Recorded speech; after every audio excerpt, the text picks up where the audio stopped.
आजच मंगळवार दिनांक 27 मे 2025 रोजी IBPS टेट 2025 म्हणजेच टेट 3.0 या परीक्षेला सुरुवात झाली। पहिल्या शिफ्टमध्ये आलेले काही प्रश्न प्रकार आपण या ठिकाणी अभ्यासत आहोत। याच प्रकारचे आणखी प्रश्न प्रकार जर तुम्हाला पाहायचे असतील, काही नवीन प्रश्न पाहायचे असतील, तर तुम्ही वरती जे आय बटन आता दिसतंय तुम्हाला त्या ठिकाणी जाऊन क्लिक करा। ती आहे टेट 2025 च्या अनेक व्हिडिओची प्लेलिस्ट। त्यामध्ये अनेक प्रश्न प्रकार तुम्हाला बुद्धिमत्तेचे जे काही 80 मार्क मिळवून देणार आहेत ते दिसतील। नक्की पहा। त्याचबरोबर चॅनलला सबस्क्राईब करा आणि व्हिडिओला लाईक सुद्धा करा, व्हिडिओवरती कमेंट करा। अर्थात काळ काम वेग याबद्दलचे प्रश्न प्रत्येक परीक्षेमध्ये असतात, तसे आज सुद्धा आलेले होते आणि मग नेमका प्रश्न काय ते आपल्याला या ठिकाणी पाहायचं आहे। चला तर मग बघूया आजच्या मंगळवारच्या 27 तारखेच्या टेट परीक्षेमध्ये आलेला प्रश्न प्रकार। प्रश्न याप्रमाणे आहे, ए आणि बी या दोन शहरातील अंतर 1000 किलोमीटर आहे। शहरांची नावे देण्याची गरज नाही। पी ने मोटार बाईकने म्हणजे आपल्या टू व्हीलरने ए कडून बी कडे जाण्यास सुरुवात केली। प्रश्न शांतपणे काळजीपूर्वक वाचून घ्यायचा, नंतर आपण त्या प्रश्नाप्रमाणे आकृती काढणार आहोत आणि मग आपल्याला त्या प्रश्नाचं उत्तर नेमकं कसं येतं ते समजणार आहे। आलेले सर्व प्रश्न स्पष्टीकरणासह उत्तरं तुम्हाला याच चॅनलमध्ये मिळणार आहेत। पी ने मोटार बाईकने ए कडून बी कडे जाण्यास सुरुवात केली। तत्पूर्वी महत्त्वाचं काय सांगितलं होतं, ए आणि बी मधलं अंतर किती आहे? 1000 किलोमीटरचं आहे।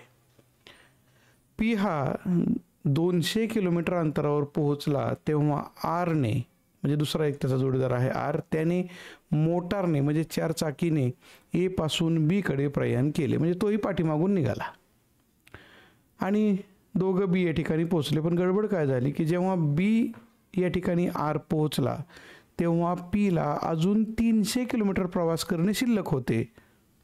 दोघांचाही वेग हा वेगवेगळा होता पण तो स्थिर होता। तर ए पासून किती अंतरावर आर ने पीला गाठले असेल? म्हणजे अगोदर पी निघाला होता, तो 200 किलोमीटर गेल्यावर मग आर निघाला, मग दोघं एका दिशेने चालले होते।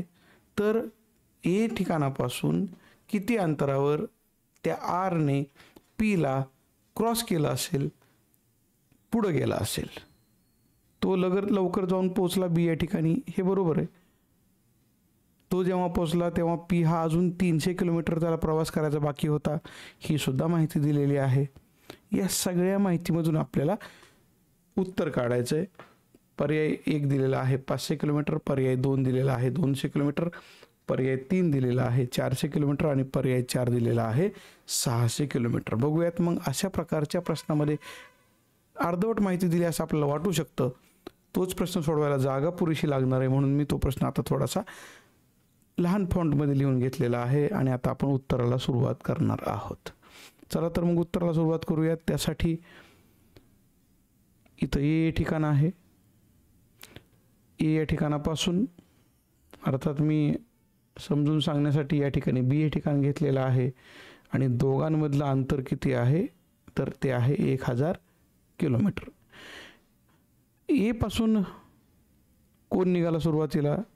पी निघाला आणि त्याने किती अंतर क्रॉस करून घेतलं? सुरुवातीला त्याने अंतर क्रॉस करून घेतलं 200 किलोमीटर। मध्ये मी तुटक रेषा काढून ठेवणार आहे, या तुटक रेषेचा आपण नंतर योग्य असा वापर करूया। पण जेव्हा तो पी 200 किलोमीटरवर पोहोचला त्यावेळेला त्या ए ठिकाणापासूनच कोण निघाला होता? आर निघाला होता। म्हणजे एक लक्षात घ्या की इथं अगोदर त्याने 200 किलोमीटर अंतर पार केलंय पीने आणि आर मात्र त्यावेळेला निघालेला आहे आणि मग आर जेव्हा निघाला तो आर थेटपणे कुठं गेला?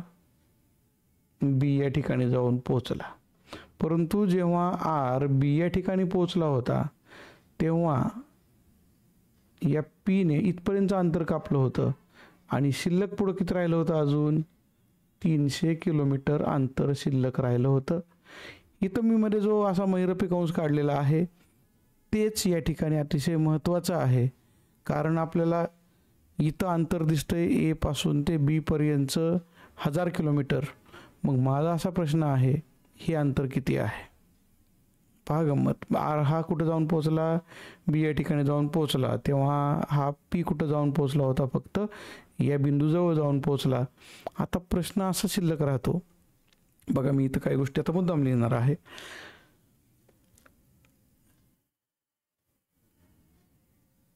जेव्हा पी ने 200 किलोमीटर पार केले तेव्हा आर निघाला. बरोबर. म्हणजे इथं थोडीशी मुद्दाम काही नावं लिहितो आणखी. सी पॉइंट आणि डी पॉइंट. तर इथं ए बी अंतर हे 1000 किलोमीटर आहे. तसं हे सी डी अंतर किती आहे बरं? जर तुम्ही सी डीचा विचार केला तर त्यातून हे 200 वजा करावे लागतील 1000 मधून, आणि हे 300 पण वजा करावे लागतील. म्हणजे 200 आणि 300 जर वजा केले 1000 पैकी तर 500 वजा झाले. शिल्लक राहिले 500 किलोमीटर. म्हणजे ज्या वेळेत दोघांसाठी जी वेळ आहे ती समान आहे, वेळ समान आहे, परंतु आर ने कापलेले अंतर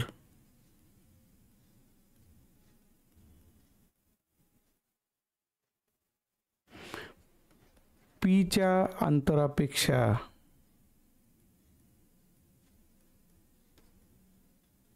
काय आहे? दुप्पट आहे. आणि हेच आपलं इथं समजणं महत्त्वाचं. अतिशय महत्त्वाचं वाक्य जर कुठलं असेल ना या सगळ्या स्पष्टीकरणामध्ये तर हे आहे. वेळ तर समानच आहे. म्हणजे जेव्हा पी हा सी पासून पुढे निघाला, इथून पुढं, तेव्हा आर इथून निघालेला होता. इथून निघालेला तो आर बी ला पोहोचला तेव्हा तो पी फक्त सी पासून डी पर्यंत म्हणजे 500 किलोमीटर गेला. हा मात्र त्यावेळेला किती गेलेला आहे? 1000 किलोमीटर गेलेला आहे. म्हणजे याचा अर्थ असा झाला, आरचा वेग पीच्या दुप्पट आहे. आरचा वेग पीच्या दुप्पट आहे. हे तर नक्की झालं.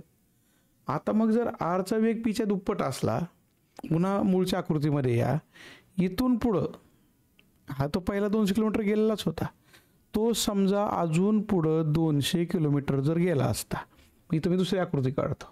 ए पासून पी अगोदरच 200 किलोमीटर गेलेला होता. इथं तो सी पॉइंटला पोहोचलेला होता.